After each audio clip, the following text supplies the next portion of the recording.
이슈를 통해서 시장 분석해보는 시간입니다. 더 이슈 오늘의 주제입니다. 내일이 올해 들어서 두 번째로 맞이하는 선물 옵션 동시 만기일입니다. 지금 현재 반등에서 기로에 서 있는 국내 증시 과연 수급에서 답이 될지 만기일 하루를 앞두고서 전략 세워보겠습니다. 지금 만기일 앞두고서 지난달 옵션 만기 이후에 어제까지 기준으로요 3,123억 원 정도 프로그램 순매도가 나와 있는 상황입니다. 여기에다가 지금 수급적으로도 외국인 이 선물 시장에서 현재 순매도 포지션이 좀 어느 정도 구축되어 있는 상황이죠. 증권가에서는 약간은 좀 의견이 엇갈리고 있는 상황입니다. 뿐만 아니라 오늘 종가 기준으로 그러니까 내일부터 코스피 200 등의 여러 가지 정기 변경 이슈가 겹쳐 있는 상황입니다. 따라서 오늘 수급에 여러 가지 변수가 있을 것으로 보이는데요. 이 부분 좀 더 자세하게 이야기 나눠보겠습니다. NH투자증권의 최창규 연구원 연결합니다. 안녕하세요. 예, 안녕하십니까. 네, 일단은 좀 결론부터 내야 될 것 같아요. 선물 옵션 동시 만기일 내일 시장의 수급적인 영향 어느 정도 수준으로 보고 계신가요? 예, 일단은 긍정적으로 보고 있습니다. 긍정적으로 네. 보는 가장 큰 배경은 말씀하신 바와 같이 6월 같은 경우에는 12월 결산법인의 중간 배당, 즉 6월 분기 배당이 예정되어 있습니다. 프로그램 매매, 특히 차익 거래를 하는 입장에서는 배당이 중요한 매매 포인트가 되는데요. 올해 중간 배당의 가장 큰 특징은 역사적으로 봤을 때 가장 높은 중간 배당 수익률이 예상된다라는 점입니다. 중간 배당은 연말 배당과 달리 그렇게 배당을 집행하는 기업이 많지 않지만 최근에 포스코라든지 아니면 삼성전자라든지 분기 배당에 나서고 있는 기업들이 많이 늘었고, 그리고 배당 금액도 증액됨에 따라서 중간 배당이 프로그램 매매에 미치는 영향은 상당히 긍정적일 것으로 예상을 하고 있습니다. 그리고 정기 변경도 언급을 좀 주셨는데요. 정기 변경이 굉장히 많을 경우에는 프로그램 매매하는 입장에서는 매도 차익 거래, 선물 매수로 포지션을 넘어가는 그런 경향이 강합니다. 즉 리밸런싱에 따른 기회비용을 날리기 싫다라는 그런 뜻에서 접근하는 방법인데요. 올해는 코스피 200 같은 경우에도 4개 종목에 교체에 그칠 정도로 정기 변경 이벤트가 그렇게 크지가 않습니다. 따라서 6월 만기는 중간 배당을 노리고 프로그램 매수가 들어올 거다. 여기에 따라서 긍정적인 만기 효과가 예상된다라고 먼저 말씀드리도록 하겠습니다. 네, 그러면 좀 산다면 외국인, 기관 저희가 수급 주체를 좀 나눠서 각각 포지션별로는 또 어떤 흐름이 예상되나요? 네. 일단 수급 주체별로 말씀을 드리도록 하겠습니다. 외국인 같은 경우부터 먼저 말씀을 드려야 될 것 같은데요. 지난 5월 28일 날 중국 A주의 MSCI EM 편입 1차 이벤트가 끝이 났습니다. 1차 이벤트는 한국물 비중의 감소, 여기에 따른 외국인들의 한국물 매도가 나타나는 이벤트였는데요. 이런 이벤트가 일단락됐고 다음 이벤트가 8월 말이기 때문에 상당한 기간이 남아 있습니다. 그런데다가 해당 일에 종목별 외국인 매매를 본 결과 삼성전자 쪽에서 외국인들의 매수가 발견되고 있어서 외국인들의 수급도 나쁘지 않다라고 생각하고 있고요. 두 번째로 국내로 눈을 돌리면 5월 이벤트 때문에 자금 집행이 늦춰졌던 연기금을 중심으로 현물 매수, 비차익 매수가 발견이 되고 있습니다. 한국 증시가 그 과정에서 좀 조정을 보였고, 그리고 5월 이벤트가 워낙 강력했기 때문에 자금 집행을 좀 늦췄던 연기금을 중심으로 현물 매수에 나서고 있는 게 아닌가, 이렇게 좀 분석을 내리고 있습니다. 이런 상황들과 앞서 말씀드렸던 중간 배당을 노리고 유입될 것으로 예상되는 프로그램 매수까지 결합해 본다면 현물 시장의 수급도 좀 견조하지 않나, 좋지 않나 생각하고 있고요. 만기에 복병이 되지는 않을 것으로 예상하고 있습니다. 말씀해 주신 내용을 쭉 들으니까 대체적으로 수급 변수가 긍정적인 것 같은데 이 외국인 쪽에서 순차익 잔고를 어느 정도 쌓아놨느냐에 따라서 이 청산 물량이라든지 또 롤오버 되는 부분, 이 부분에 대해서 상당히 좀 많은 증권사에서 레포트를 내놨던데요. 현재 외국인 순차익 잔고 수준과 또 이 부분이 수급에는 어떻게 좀 반영이 될까요? 네, 일단 동시만기는 한 가지 기억을 하셔야 될 변수가 있는데요. 방금 말씀하신 순차익 잔고도 중요한 변수긴 하지만 외국인들이 선물 6월물 포지션을 선물 9월물 포지션으로 어떻게 넘겼는지, 이것을 저희는 롤오버라고 부르는데요. 롤오버 포지션의 규모와 방향도 중요합니다. 선물은 해지 목적, 즉 방향성에 대한 하락 방향성에 대한 해지 목적이기 때문에 선물 시장에 참여하고 있는 외국인들은 대체로 매도롤오버, 즉 근월물 매도를 차근월물 매도로 넘기는 매도롤오버가 일반적입니다. 현재도 매도롤오버가 진행되고 있긴 하지만 규모를 보니까 과거에 비해서 매도 규모가 좀 적습니다. 과거에는 평상시 수준이라면 15,000계약 정도 매도롤오버를 진행했었는데요.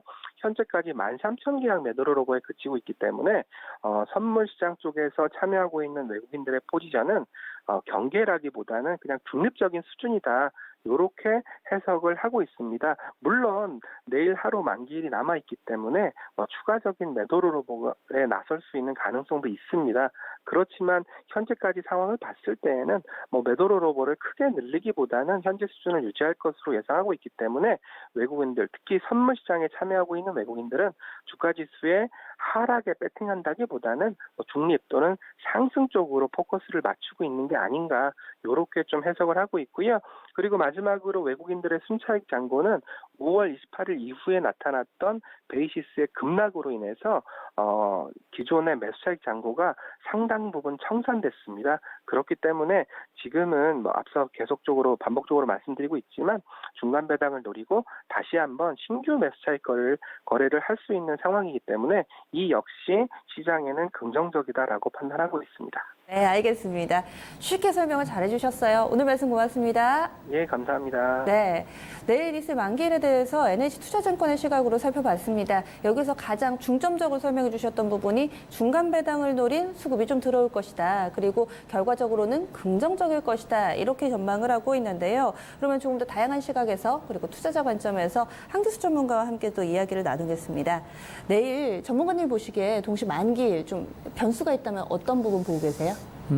일단 변수는 그렇게 많지는 않다고 일단 보셔도 될 것 같아요. 일단 앞서도 언급을 하신 것 같습니다만 5월 달을 중심으로 시장에서 나올 수 있는 변수들이 좀 많이 이벤트 변수들이 좀 많이 반영이 된 부분들이기 때문에 우리가 너무 민감하게 보실 단계는 좀 아닌 것 같아요. 저는 이제 항상 이 선물옵션 동시만기일이 올 때마다 이제 가끔가다 방송을 통해서 언급을 드리고 있는 부분들은 이 선물옵션 동시만기일은 하나의 이슈적인 부분이 굉장히 큽니다. 그래서 주식을 하시는 분들은 선물옵션 동시만기일에 대해서 너무 민감하게 보실 필요는 없겠고요. 다만 이제 파생을 중심으로 매매를 하시는 분들은 조금 신경을 좀 쓰시면서 대응하시면 될 것 같아요. 전체적으로 이제 투자의 관점, 주식의 관점으로 본다라고 한다면 일단 시장은 단기적으로 올랐고 그에 따른 이제 저항적인 어떤 매물이 늘어날 수 있는 그런 위치에 있다고 보시면 될 것 같습니다. 오늘 시장 자체가 전체로 쉬어가고 있는 부분들을 감안하더라도 아직 한국 증시의 체력 자체가 워낙에 부진한 상태이기 때문에 주가가 조금만 오르고 또 미국 증시가 조금만 조정받아도 국내 증시가 지금 굉장히 민감하게 움직이는 그런 구간이에요. 그렇기 때문에 일단 단기적으로 이제 선물옵션 동시만기를 앞두고 나서 약간 시장의 관망세라든가 경계감이 있을 수 있는 그런 위치이기 때문에 그런 부분에 대해서 우리가 약간의 경계는 좀 필요하다 이렇게 보시면 될 것 같습니다. 하지만 역시 이제 주식 이제 선물옵션 동시만기일도 그렇고 파생도 마찬가지고 결국엔 주식을 기반으로 만들어진 게 파생 상품이거든요. 그래서 펀더멘탈을 무시할 수 없는 부분이 바로 이제 미국 증시라든가 또 이제 금리라든가 기대감 이런 긍정적인 호재들이 분명히 많이 있는 부분들이기 때문에 이런 호재를 앞두고 어떤 파생 시장 자체가 무너지거나 하는 그런 가능성은 굉장히 낮다라고 보시면 될 것 같습니다. 그리고 이제 조금 더 세부적인 프레임에서 들어갔을 때는 이제 외국인 투자가들의 매물이 상당히 많이 완화되고 있습니다. 뒷부분에서 제가 설명 한번 드리겠습니다만 외국인 투자가들의 어떤 공격적인 매수세가 선물과 현물을 중심으로 상당히 많이 완화되고 안정되고 있는 그런 모습이고 또 기관들의 매수세도 좀 들어오고 있죠. 최근에 연기금의 매수세가 좀 들어오고 있는 그런 모습인데 이벤트성 변수들이 좀 사라지면서 연기금의 어떤 자금 집행이 강화되고 있는 부분들도 시장에서는 지금 긍정적인 호재로 작용하고 있는 것으로 보시면 되겠습니다. 결국에 선물옵션 동시에 만기를 앞두고 있습니다만 만기를 앞두고 시장의 흐름 자체는 아직은 크게 변화할 수 있는 그런 가능성은 높지 않은 것으로 보고 있어서 우리 시청자 여러분 너무 민감하게는 좀 안 보셔도 되지 않을까 싶습니다. 그러면 만기일이 내일이니까 우리가 지금까지의 수급 변화를 좀 보자면 외국인이 사실 그동안 가파르게 팔다가 이제 슬슬 좀 긍정적인 스탠스, 그렇죠. 물론 오늘은 좀 팔고 있기는 하지만 이렇게 좀 변해왔는데 만기일 이후에는 뭔가 수급 주체들이 드라마틱하게 포지션을 바꾼다거나 그럴까요? 어떻게 이후에 수급 전망하고 계세요? 드라마틱한 어떤 수급 개선보다는 네. 일단 지금 최근 며칠 동안에 나왔던 어떤 그런 수급적인 흐름들이 좀 연속되지 않을까라는 생각을 네. 하고 있습니다. 일단 대체적으로 이제 수급은 이제 매수 우위의 흐름이 조금 더 이어질 가능성이 좀 높은 것으로 보고 있는데 매수 우위, 언급드렸듯이 이제 주변 여건 자체가 좀 개선되고 있고요. 말씀드렸듯이 이제 이벤트성 변수들이 좀 사라졌습니다. MSCI 이제 신흥국 지수 편입, 그러니까 중국 A 증시에 이제 그 MSCI EM 신흥국 지수 편입에 따라서 한국에서 자금이 이탈할 것에 대한 우려감, 또 경제 지표가 조금 부진한 부분들, 이런 부분들 때문에 외국인들의 어떤 매물들이 좀 많이 나온 이런 상태이긴 합니다만 그런 것들이 일단 이벤트성 매물도 좀 진정되고 사라지는 상태고요. 또 원달러 환율의 어떤 그 흐름들도 네. 좀 그 출렁거리고 있는 그런 과정들인데 원달러 환율의 어떤 출렁거림과 함께 프로그램 매물들도 역시 어느 정도 청산이 됐습니다. 그림을 하나 좀 보시게 되면요. 네. 최근에 그 외국인 투자가들의 이제 프로그램 매매 동향들을 보고 계신데 최근 5월 달을 중심으로 외국인들의 프로그램 매물이 상당히 많이 나왔던 부분이에요. 이 매물들이 앞서 마셨던 이런 이벤트성 변수들에 의해서 외국인들의 매물들이 나왔던 부분들이고 그 이벤트가 어느 정도 마무리가 되면서 대규모로 다시 외국인들의 프로그램 매수가 들어오고 있는 것이 일단 확인이 되고 있는 겁니다. 그래서 전체로 외국인들의 어떤 매물 출회가 좀 진정이 됐고 그리고 이제 연기금을 중심으로 한 기관들의 수급이 들어오고 있고 또 이벤트성 변수가 사라지면서 시장에 대한 어떤 저점에 대한 기대감들 그리고 전반적인 주변 여건 자체가 개선되고 있다라는 부분에 대해서 어떤 매수가 좀 들어오고 있는데 말씀드렸듯이 무역 전쟁이라고 하는 변수들은 이제 일상화된 변수다라는 부분을 계속 말씀드렸었죠.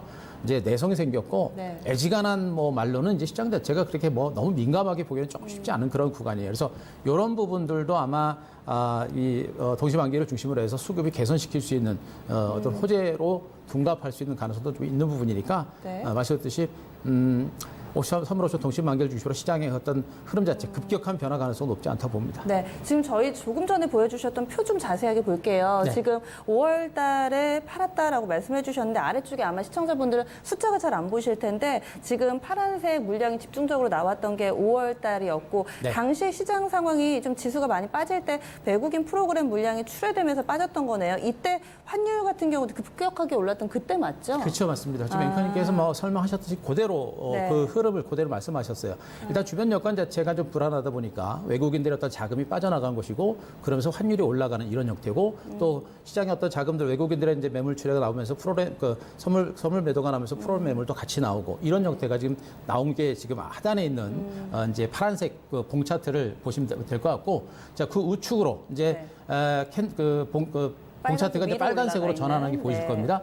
그런 어떤 이벤트성 악재들이 사라지고 또 주가가 많이 빠진 상태에서 바닥에 대한 공감대가 형성이 됐고 그러면서 이제 다시 외국인들의 수급이 개선되는 또 연기금의 어떤 자금 집행이 진행되면서 수급이 개선되는 이런 그림이 지금 나오고 있는 겁니다. 결국에는 이 수급의 흐름들도 지수 흐름과 거의 일맥상통하죠. 코스피 지수 이제 6월 말 정도. 그러니까 음봉 차트가 나오는 그 위치가 끝 무렵이 바로 이제 5월 말 6월 초 정도로 보시면 될 것 같은데 그 시점을 중심으로 지수가 올라가는 것과 프로그램 매수가 발생하는 부분이 거의 위치가 비슷하다 이렇게 보시면 되겠습니다. 사실 1년에 딱 4번 있는 날이잖아요. 그리고 이 시간에 전망이라든지 분석을 하지만 늘 들어왔지는 않습니다. 이 내모녀의 날이라는 얘기가 괜히 있는 게 아니잖아요. 며느리도 모른다는 이 날이기는 한데 그러면은 우리가 급격한 변동성에 대해서는 걱정을 안 해도 된다고 보시는 거죠?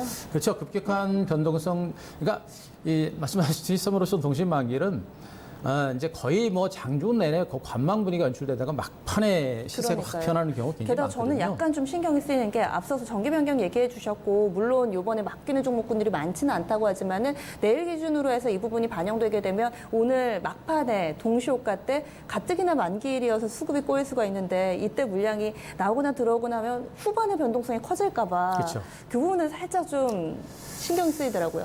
내일 모레 정기 변경 반영되고 내일 만기일 막판에요. 근데 이제 제 입장에서 보게 되면 일단 오늘 등락 자체가 그렇게 변동의 폭 자체가 크지는 않을 것 같습니다. 워낙에 지수 자체가 오름폭도 적고 그리고 이제 나올 수 있는 어떤 변수라든가 악재라든가 그런 부분들도 아직은 예측하기 어려운 부분, 나올 만한 변수는 별로 없고요.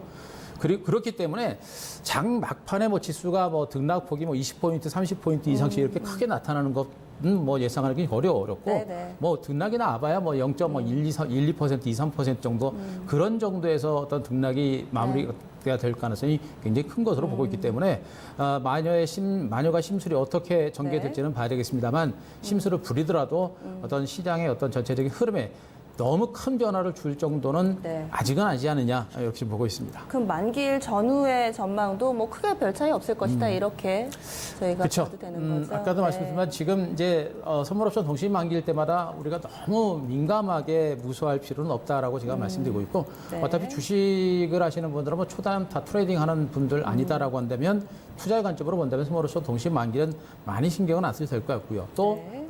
파생 쪽을 하시더라도 선물옵션 만기에 대한 어떤 부담들은 그렇게 크지 않을 거로 보여지고 있기 때문에 약간은 조금 여유롭게 좀 대응하셔도 될 것 같습니다. 네. 일단 말씀드렸듯이 앞서도 말씀드렸지만 대규모 이제 차익 매물들이 나올 수 있는 가능성은 그렇게 높지는 않고요. 근데 이미 네. 나올 수 있는 물량들은 이미 다 청산이 됐기 때문에 그에 따른 반발 매수가 좀 유입될 수 있는 가능성이 좀 있고요. 그리고 말씀드렸듯이 짧은 조정은 있겠습니다만 여전히 이제 파생 시장만을 보고 하루 이틀만을 보지 말고 약간 네. 시각을 뭐 일주일 정도 뒤를 본다라고 한다면 역시 이제 전반적인 금리 인하에 대한 기대감이 크고 네. 그리고 이제 펀더멘탈 개선에 대한 기대감 또 우리나라에서도 또 금리 인하 가능성이 좀 언급이 되고 있죠. 네. 이런 부분들을 감안하게 되면 너무 뭐 급격한 하락보다는 다시 한번 재반등할 수 있는 가능성이 좀 있지 않을까 이렇게 기대하고 네. 있습니다. 그럼 뭐 시장 대응 전략에 있어서 크게 뭐 변곡 정리되거나 하지는 않겠네요. 기존 전략 유지하면 되는 건가요? 여기서 지금 한국 증시에서 가장 중요한 부분들은 종목들에 대한 전략이에요. 지금은 뭐 이미 이제 5G 관련주들이 또 이제 스마트폰 관련주가 이미 시세가 많이 난 상태에서 최근에 올랐던 종목 쉬고 그리고 못 올랐던 종목들이 어제까지 순환 반등이 돌고 오늘은 전체로 쉬어가는 이런 과정이 진행되고 있죠. 그래서 지금 시장의 뭐 큰 전체적인 흐름들은 큰 변화 없을 거로 보여져요. 일단 네. 선물로서 동시는 일단 보통 이제 목요일과 함께 금요일까지 영향을 미치는 경우가 굉장히 많아요. 그래서 네. 아마 우리 시청자 여러분들이 선물로서 동시 만기를 중심으로 전략을 짤 때는 목요일하고 금요일까지 생각을 하셔서 좀 신중하게 하시는 게 좋습니다. 워낙에 네. 변동성이 있기 때문에 좀 신중하게 하시는 게 좋은데 다만 이 변동성을 이용해서 우리가 추경 매수나 이런 것보다는 오히려 장주 조정을 이용해서 네. 유망 종목에 대해서는 저가 매수를 하시는 게 좀 바람직하지 않을까라는 판단이고 언급드렸듯이 이제 지수 정상회담이라든가 또 하반기 금리에 대한 기대감 그리고 하반기에서는 또 뭐 이제 미중 무역 협상에 대한 어떤 반전에 대한 기대감 이런 분들도 조금 가능성이 있어요. 완벽하게 안 된다라고 보기 좀 어렵죠. 그래서 더 초대형 악재가 나올 가능성보다는 약간의 긍정적인 어떤 모멘텀이 좀 나올 수 있는 가능성이 있기 때문에 시장에 대한 어떤 약간은 좀 긍정적인 어떤 좀 시각을 가지셔도 무리는 없지 않을까라는 생각입니다. 네. 그러면은 지금 이 시점에서 눈여겨봐야 할 종목이라든지 이런 게 있다면 종목이 중요하다고 하셨잖아요. 그쵸. 네네.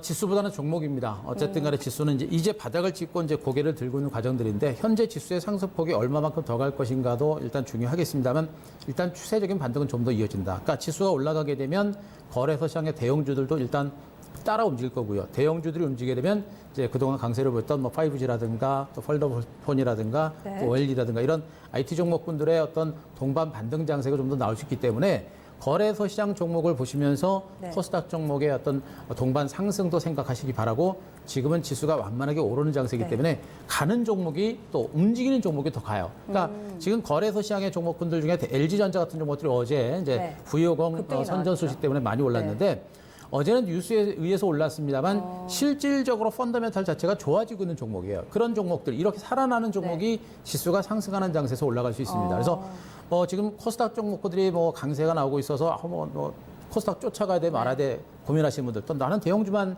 선호하는데 코스닥 좀 매매하기 어렵다라고 생각하시는 분들 네. 이런 분들이 이제 거래소 시장의 대형주들 중에서 이렇게 이제 펀더멘탈이 좋고 성장 가치가 부각되는 이런 종목에 대해서 이제 좀 주목을 하셔야 될 것 같아요. LG전자가 바닥에서 슬슬 많이 어떤 분들은 바닥에서 많이 올라왔네요 이렇게 말씀하실 수도 있는데 차트상으로는 뭐 이 종목의 앞으로의 흐름을 우리가 어떻게 예측해 볼 수 있을까요? 일단 그 차트상의 흐름은 네. 뭐 바닥은 쳤다라고 일단 보시면 될 것 같고요. 그리고 어제 이제 300일 이평선 돌파 후에 재반등이 좀 시도가 되는 그런 과정이 되기 때문에 네. 추세적인 전환은 일단 이루어지고 있는 것으로 보시면 될 것 같아요. 근데 지금 시장 자체가 뭐 지수가 펑펑 올라가는 장세가 아니다 보니까 이러한 대형주들은 뭐 어제처럼 급등 장세가 계속 기대하시면 안 되고 아주 가랑비 어쩌듯이 은근한 시세가 난다고 보시면 됩니다. 네. 이런 지금 장세는 우리 시청자 여러분 차트를 보시면 대응하기 굉장히 어려워요. 그래서 LG전자가 가전 사업은 너무나 좋은데 스마트폰 사업 때문에 그동안 주가가 못 갔는데 이제 스마트폰 사업까지도 좋아지게 되면 네. 회사 전체적인 실적과 성장 가치라고 하는 부분들이 굉장히 빠르게 부각이 될 가능성이 높죠. 네. 그래서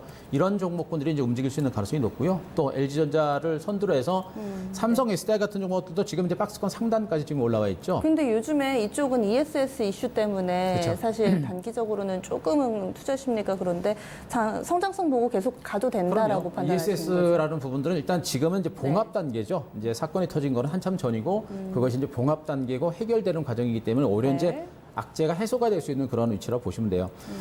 삼성 SDI 같은 종목군들은 이제 기본적으로 영위하고 있는 사업 부분들이 모두가 좋습니다. 네. 좀 있으면 이제 폴더블 폰 출시가 되면서 이제 스몰, 이제 OLED 쪽의 어떤 성장성이 부과될 수 있고요. 또 ESS 사업 부분도 워낙에 성장 가치가 큰데 이번 사건 때문에 조금 주춤하긴 합니다만 그것도 해결이 되게 되면 그쪽에서 커질 수 있고요. 또 소형 2차 전기 그리고 이제 전기차 배터리 모든 사업 부분들이 굉장히 큰 성장 가치가 있는 그런 종목이기 때문에 최근에 주가도 굉장히 조정이 안 나왔습니다. 네. 그만큼 탄탄한 하방 경기 나왔거든요. 그래서 이런 종목분들도 뭐 매물을 좀 받으면서 좀 출렁거리겠습니다만 정말 기업의 가치만을 두고 본다고 한다면 이런 종목이 안정적인 반등세를 보일 가능성이 높아요. 그래서 움직이고 있고 최근 반등장에서 상대로 강했던 일부 대형주들 지금 국내 증시는 뭐 화학주니 철강주니 많은 종목들이 있습니다만 네.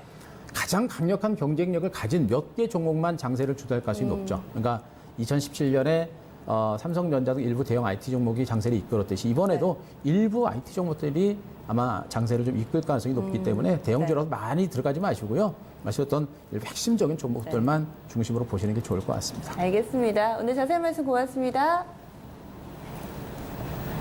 네, 한기수 전문가와 함께 더 이슈 진행하겠습니다. 내일이 선물 옵션 동시 만기일입니다. 아무래도 동시 만기에 우리가 여러 차례 큰 폭의 변동성을 경험해서 내일은 어떨까 많은 분들 궁금하실 텐데요. 증권가의 시각도 그렇고 오늘 이 한기수 전문가도 큰 변수는 되지 않을 것이다. 그리고 이 만기일 이후에도 수급 주체들이 딱히 특별하게 스탠스의 변화가 나오지는 않을 것으로 보고 있습니다. 따라서 우리 증시 가는 길에 걸림돌이 되지는 않을 것이라는 판단이니까요. 참고하셔서 전략 세워보시기 바랍니다.